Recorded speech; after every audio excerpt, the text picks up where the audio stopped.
A storm of golden light and a formless, colorless force sweep across the mountains, overwhelming the chi-building cultivators, who can do nothing but flee in terror as their attacks and defenses are effortlessly shattered. The formless sword technique takes shape exactly as intended, its power and speed enhanced by the lingering effects of the gang spheres, allowing thoughts to accelerate tenfold. With each strike, mountains are cleaved and the enemy is cowed, yet not a single life is taken, ensuring the true powers behind the cultivators have no reason to seek revenge. Kim Young-hoon, now nearly invisible in motion, finishes the last of the attackers with a blinding strike and reappears, curious about the experience of wielding such power. They discuss the danger of abandoning the fundamentals of martial arts despite the boundless might of their new realm, entering heavens beyond the past. Kim Young-hoon explains that with this level comes the ability to see and even touch the heart essence of others, a deeper perception than the colored intents of the three flowers. Gather at the summit, focusing. Heart essence becomes visible. Kim Young-hoon's is an awe-inspiring golden pengbird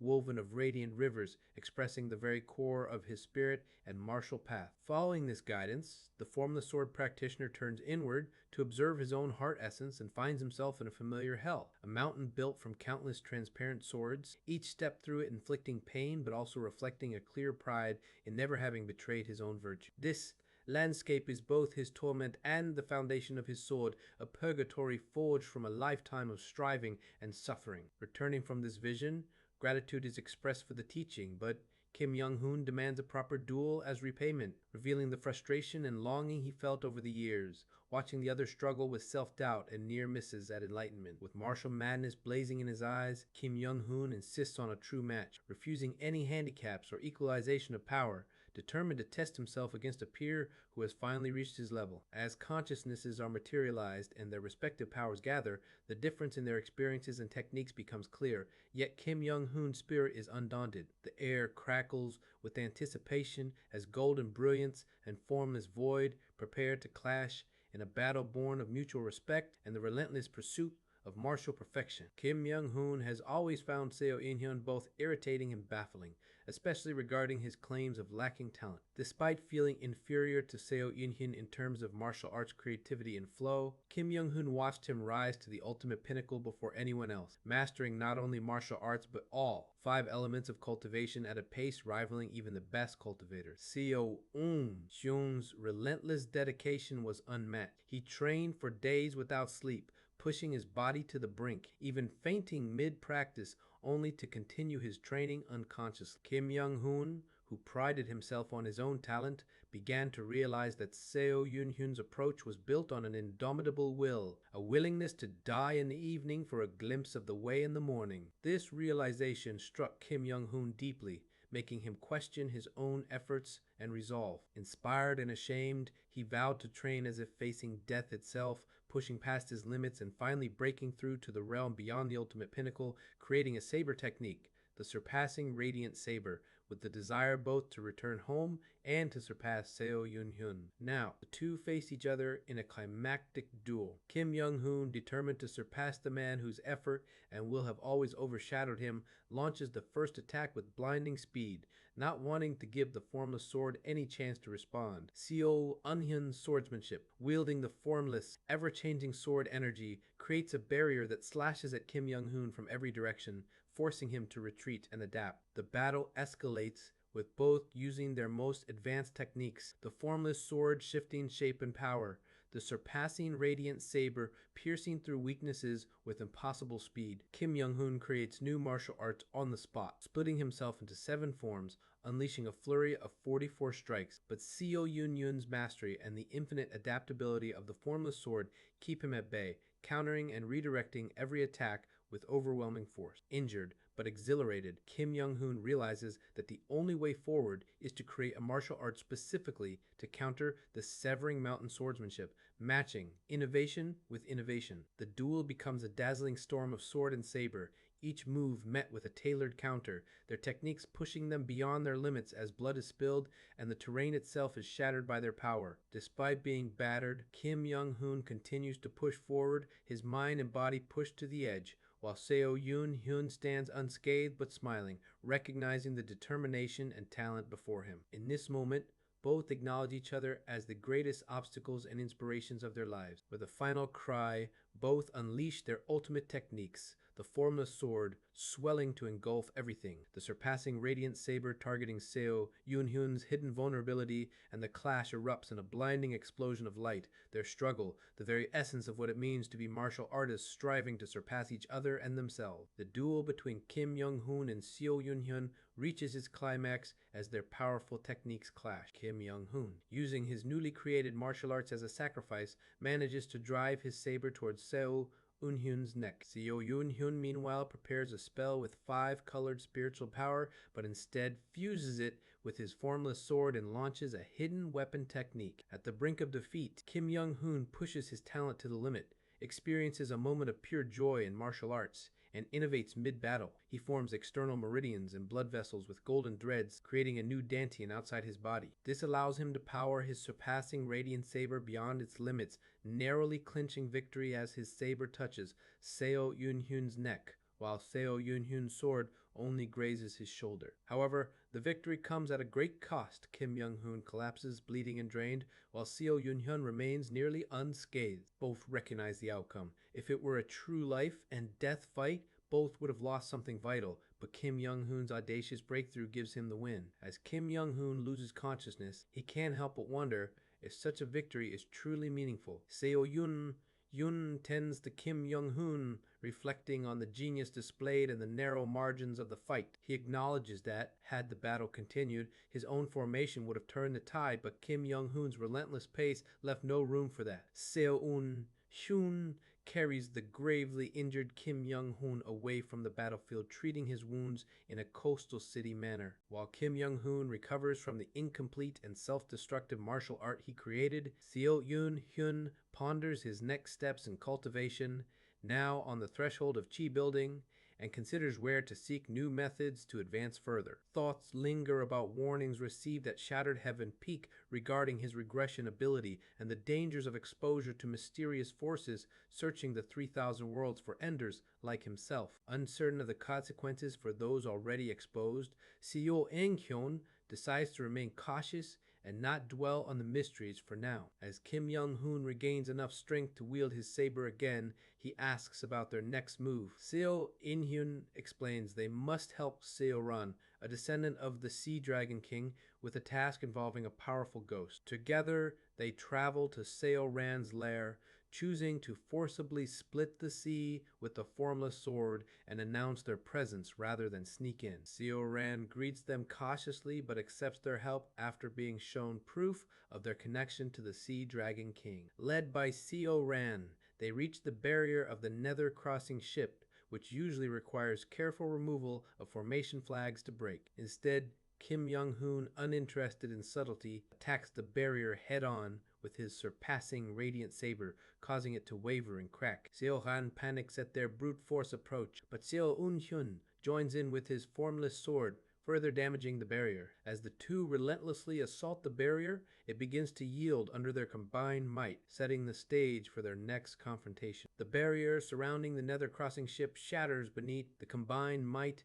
of the formless sword and surpassing radiant saber. Seo Ran, stunned at the display of power, realizes he's in the company of extraordinary individuals. He's surprised at my use of the demon race's language, but accepts my explanation and allows Kim Young-hoon and me to accompany him into the infamous Nether Crossing ship. As we step onto the deck, the ship's signature ghostly and yin energy vanishes, raising our suspicions. Sensing that something is wrong, I lead the group to the lowest level, where, instead of an increase in ghostly energy, we find a void, an ominous sign. There, we confront the ghost spirit, now transformed into a being of pure darkness, absorbing all the ghostly energy of the ship. Its hostility is palpable, and it recognizes the threat we pose. As it attacks with powerful ghost claws and spells, Kim Young-hoon and I coordinate our assault, with Kim Young-hoon drawing its attention and Seo Ran preparing a powerful attack. The battle escalates, each of us pushing our martial techniques to the limit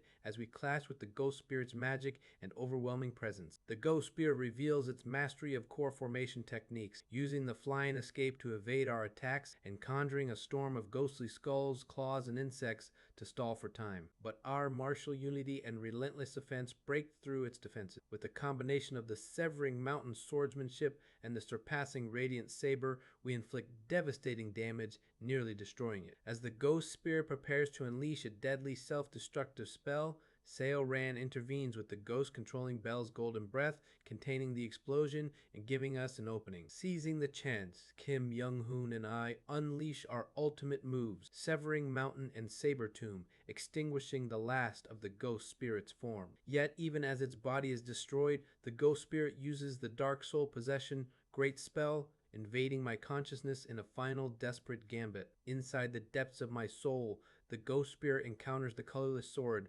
Mountain Hell, my heart essence, a world forged from relentless failure, pain, and the tenacity to endure. Overwhelmed by the agony and magnitude of my inner world, the ghost spirit realizes it cannot win and is utterly subdued. With the ghost spirit trapped, I prepare to release him, but he requests a final favor, offering to share the secret knowledge of Black Ghost Valley's scriptural repository in exchange for mercy. Reading his heart essence, we see his sincerity and the absence of enmity. He promises valuable cultivation methods as a reward for granting his last wish, offering a rare opportunity for us to gain knowledge in exchange for a final act of compassion. After negotiating with the ghost Song Jin, the group secures a rare opportunity. In exchange for taking the ruined Nether Crossing ship out to sea one final time, Song Jin will grant them access to valuable chi-building cultivation methods. Despite his residual pride and complicated feelings toward Seo Ran, whose demi-human heritage is a source of disgrace in the Black Ghost Valley, Song Jin ultimately allows Seo Ran to search the ship for his mother's lost heirloom, though he refuses to help directly out of stubborn adherence to clan honor. In the end, Seo Ran finds a jade slip left by his mother, the contents of which bring him to tears and soften Song Jin's heart as he recalls the disciple he once knew. With the preparations complete, Song Jin instructs on the ship's operation, and after days of practice, the protagonist takes the helm. The battered ship rises, powered by lingering spiritual energy, and sails above the sea, breaking through formidable barriers and dissolving the ghostly mists that had long haunted the region. As the ship's presence disperses the yin energy and grants peace to many lingering spirits, Song Jin senses his own end drawing near and offers to answer any final questions. He explains the ideal of the Azure Ghost Valley, the tumultuous circumstances of the last Ascension Gate opening, and how the continent was left bereft of its strongest cultivators, with only the elderly and those without hope of advancement remaining.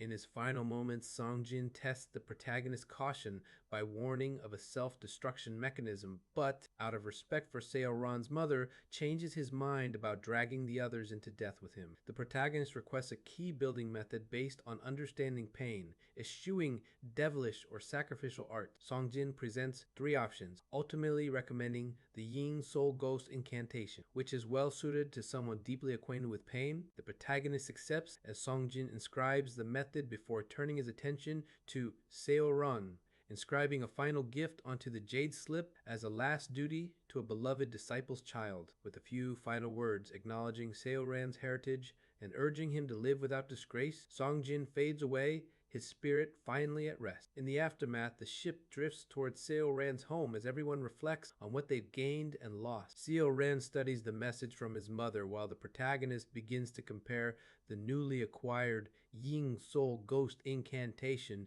with his master's Thousand Lustrous Forest Sea, preparing to embark on a new stage of cultivation now that the burdens of the past have been laid to rest. The secrets of the Yin Soul Ghost incantation are revealed. It's a curse method that grows stronger the more one understands pain, able to create curse spells for each pain experienced and inflict debilitation and weakening, but lacking in direct attack power. While potent as a supplement to Devil Path arts, it requires the practitioner to endure or inflict staggering amounts of suffering, making true mastery rare. As plans are made to cultivate both this method and the Thousand Lustrous Forest Sea, Seo Ran successfully deciphers Song Jin's party magic, unveiling a living map that tracks the elusive Serving Command Palace, a legendary round jade palace created by a heavenly artisan and filled with spiritual lands and treasures, appearing in the world only once every few centuries. With Song Jin's coordinates, and thanks to the Nether Crossing ship's space-transcending abilities, Seo Ran, Kim Young-hoon,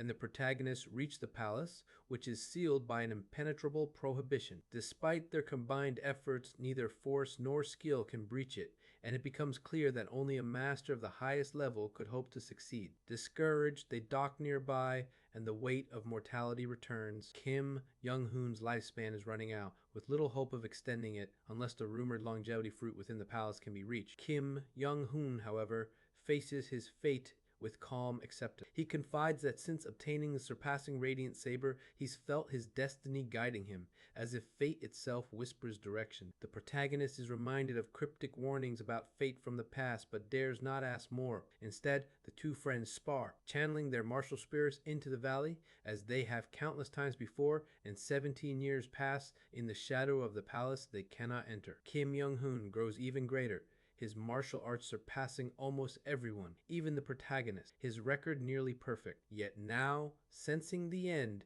Kim Young-hoon remains serene, believing utterly in his ability to cut through even heaven's decrees. The protagonist, shaped by centuries of disappointment, doubts fate's mercy, but can only watch as Kim Young-hoon stands ready to defy the limits of mortality. The final moments of Kim Young-hoon's life approach, haunted by the question of whether strength and will can really overcome destiny. Kim Young-hoon, facing his impending death, channels Genki into his heart, enduring excruciating pain as he forges a new martial art in the throes of agony. The process stabilizes his heartbeat by connecting his inner core to his heart, and he uses controlled breathing to manage the pain, demonstrating remarkable resilience and creativity. As he surpasses his mortal limits, he prepares to confront the final trial, heavenly lightning, a heaven-imposed punishment. When the blue lightning descends from the stormy sky, Kim Young-hoon meets it head-on with an upward slash of his surpassing radiant saber, not through any secret technique, but with sheer speed and mastery. His golden energy cleaves the lightning and parts the clouds, revealing a star-filled night, while his saber melts from the force. Exhausted and aged, his hair turns white and his body withers rapidly, but he is elated, having glimpsed a new realm of martial arts after cutting the heavenly lightning. Despite his swiftly advancing age and frailty, Kim Young-hoon spends his remaining weeks feverishly creating and refining martial arts, never releasing his grip on the saber. As his end nears, he asks to return to Ascension Path, the place where they first entered this world. Although the legendary Ascension Gate is sealed, he wishes to die nearby, and his companion fulfills this wish by piloting the nether-crossing ship to the heaven-treading desert. They attempt to breach the skyward barrier, but fail, yet Kim Young-hoon is content simply to be close to the origin of their journey. In his final days, Kim Young-hoon continues to age, but his martial arts grow ever more profound, reaching mysterious new heights. His body grows weaker, but his martial spirit only intensifies. On the 48th day after defeating the heavenly lightning, it becomes clear he will not survive another. Yet, he spends his last night in silent, fervent practice, smiling as he engraves his legacy in martial movements. The next morning, Kim Young-hoon vanishes without a trace. His companion, searching desperately, discovers a split in the barrier of the Ascension Path, evidence that Kim Young-hoon has done the impossible and carved open a path with his martial art. Following the trail of sharply divided yin and yang, he finds a series of footprints at the center of Ascension Path, each step a record of Kim Young-hoon's martial journey. The footprints deepen as they mimic the foolish old man moves. Mountains technique, a move meant to be used against an opponent, yet executed here against the void itself. The final footprint is the deepest, marking where Kim Young-hoon swung his saber and split open a spatial rift, not an ascension gate, but a tier in space, leading somewhere unknown. Left behind is only this trail and a saber-carved message, a clue to the next realm. The companion realizes that Kim Young-hoon may have perished or perhaps transcended into another world or realm, but what truly died was not Kim Young-hoon, but the companion's own despair and loneliness. Kim Young-hoon's journey becomes a beacon of hope and inspiration, urging those left behind to pursue the martial path and endure, knowing that the true end may be just another beginning. Pondering the enigmatic words left by Kim Young-hoon, the meaning of the gang sphere, and the unity of martial arts with oneself, there is no rush for enlightenment. The rest of the letter is filled with everyday advice and affectionate nagging, urging a life of more joy and less obsession. The sense of parting lingers, but there are no grand farewells, only hope for another meeting. Inspired training resumes in the Ascension Path with focus on the Yin Soul Ghost incantation and Thousand Lustrous Forest Sea methods drawing on antagonistic elements to both generate and control spiritual power. The pain and despair at the heart of the incantation become sources of strength, spiritual power accumulating at an unprecedented rate, a forest growing within the heart. Time passes unnoticed until a message arrives from Seo Ran, announcing a breakthrough in the barrier of Serving Command Palace and a chance to claim the longevity fruit. Though the need for it feels diminished, knowledge for future lives still holds value. After intense training, 3 spiritual energy stars shine in the Dantian, power surging, but the loneliness of the journey is stark. Memories of Kim Young-hoon and the loss of those left behind weigh heavily, but the journey cannot cease. Reunited with Seo Ran, the two approach Serving Command Palace. With a barrier-breaking scroll, they breach the powerful prohibition and enter, finding vast, compressed corridors filled with ruined structures and the remnants of Mad Lord's puppets and stone guardians. The emptiness and destruction hint at a prior raid by heavenly being cultivators, perhaps before the Ascension Gate opened, leaving the legendary palace stripped of its treasures. Seo Ran is disheartened, and the possibility that the palace was emptied long ago hangs heavy in the air. Despite the devastation, they press on to the Arboretum, only to find it looted, the longevity tree barren and its branches cut. Hope seems lost, but among the desolation, a younger longevity tree is discovered, smaller but alive, with a few flowers blooming and a bud swelling beneath one. With renewed hope, attention turns to this unexpected living remnant. Reaching out to the nearly ripe longevity fruit, hope flickers at the chance to extend Kim Young-hoon's life, but it soon fades as Seo Ran explains that only a fully matured fruit can grant centuries of longevity. In its current state, it offers at best half a year. Undeterred, the decision is made to remain in Serving Command Palace, channeling wood attribute spiritual power into the longevity tree, determined to hasten its ripening no matter the cost in years or effort. Seo Ran, sensing the depth of this commitment, agrees to search the palace for anything else that could help, but returns with only minor artifacts and talismans, none capable of extending life. After escorting Seo Ran out of the void and watching the loyal dragon depart, solitude settles in as the nether crossing ship disintegrates, stranding its last passenger in the palace floating between worlds. Decades pass in focused cultivation. The dense wood spiritual energy of the palace's arboretum accelerates progress in the 1,000 lustrous forest sea method, and spiritual stars form rapidly in the Dantian, even as the longevity fruit's ripening barely advances. The palace, mostly stripped of treasures by heavenly being cultivators, holds only scattered puppet remnants and heavily warded trinkets, none worth the energy to claim. Among the debris, a nearly intact bee-shaped puppet is found and set aside for future study, its mysteries a potential key to understanding the Mad Lord's power. Nearly 2.5 centuries since regression, the limit of talent becomes apparent. The Azure Dragon's blessing no longer aids cultivation, and progress slows, each new spiritual star in chi building taking decades of relentless practice. The parallel between spiritual weeds and personal growth is hard to ignore. Rapid early gains give way to arduous effort for small returns. Yet, in those endless years, a deeper insight is gained by observing and connecting with the longevity tree. The essence of the 1,000 lustrous forest sea is finally grasped, and a sudden surge of advancement follows, propelling cultivation forward at a speed never thought possible. The longevity fruit at last shows signs of nearing maturity, confirming that the path, however arduous, was not mistaken. But peace is shattered when Serving Command Palace abruptly materializes above the heaven, treading desert, the gate opening onto a world in chaos. The air outside is thick with dust and the ominous scent of blood. Explosions and a sense of dread herald the arrival of a great war, and coal formation cultivators, desperate and terrified, flee to the palace for refuge from an overwhelming threat. As the gate is sealed, a monstrous presence approaches. A nascent soul cultivator, wreathed in a blood-stained aura, breaks through with terrifying ease. Hiding is futile, stealth techniques are stripped away by a mere gesture, and the suffocating malice of the intruder forces a collapse into sickness and fear. The nascent soul cultivator,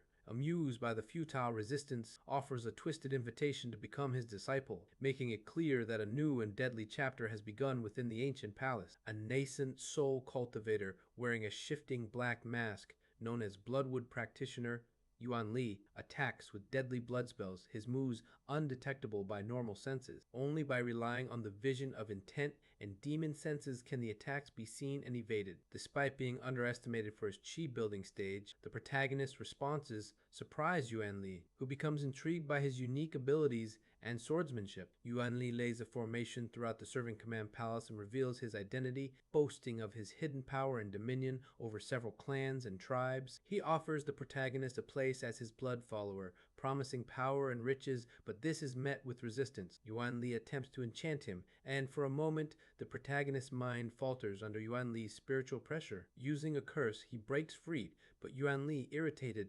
unleashes the blood-shattering formation. The palace is filled with blood energy that tears apart hidden core formation cultivators, their bodies massacred as the protagonist barely survives by defending with the formless sword. Now, at his limit, he is physically overpowered and forcibly implanted with a blood-cursed banner in his soul, which tortures him with excruciating pain and makes rebellion impossible. Yuan Li drags him to the palace's arboretum, where he uses the life force of the slain cultivators to rapidly ripen the longevity fruit, planning to force feed it to the protagonist. Despite Yuan Li's overwhelming control, the protagonist refuses to consume the fruit, rejecting the notion that strength justifies consuming others. Yuan Li, amused and impressed by the willpower shown in resisting soul agony and even standing, impales him with another banner, intensifying the pain. With cold detachment, Yuan Li continues to destroy the palace floor by floor, siphoning more life force to further his goal. He explains his desire to obtain the true Serving Command Palace, an artifact embodying the heavens, and reveals his knowledge of its symbolic structure. After collapsing all 7 floors and uniting the palace, he retrieves the Serving Command Seal, a jade model radiating blue light, which he claims holds a continent's fate and is the key to receiving heaven's blessings before ascension. The protagonist, battered but defiant, refuses to take part in Yuan Li's methods, likening human life to blooming flowers and rejecting the philosophy of the strong preying on the weak. As Yuan Li prepares to subdue him once more, the protagonist seizes a hidden opportunity. Using a barrier-breaking charm in the formless sword, pierces the palace wall and creates an escape route, breaking free even as Yuan Li unleashes another attack.